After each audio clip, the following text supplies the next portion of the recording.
I started having what I called dreams, but I'm starting to think that maybe they were something else. One night I dreamed that it was dark. We were facing the mountain that sat behind the house, kind of hunkered down behind a little car. I can still see it plain as day in my head. There was something in the shed like a little fire, but like a little demon.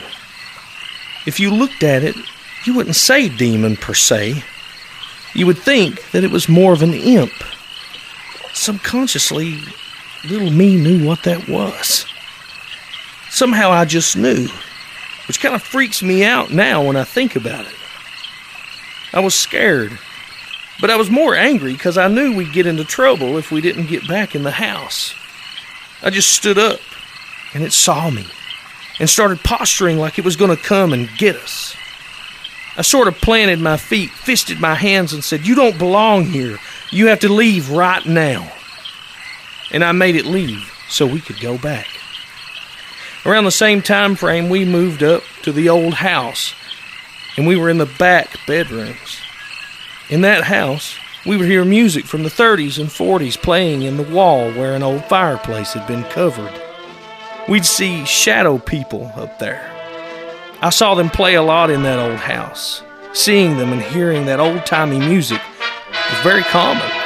With the door open, it would cast a little sliver of shadow, and in the shadow would be that little 8 to 12 inch tall demon imp thing, sitting there squatted on its haunches. If you tried to look at it straight on, you couldn't see it. You had to kind of glance at it sideways. It was scary when you're a little kid, and I hate to say this because I feel like it's misleading, but at the same time, I felt sad for the little creature because it was miserable. I wasn't inviting it to stay. It had to get on down the road, you know. I don't know what it was about that place, that house, but for some reason, I don't know. But my theory is that it's just one of those areas where there's a thinness, where things can bleed through.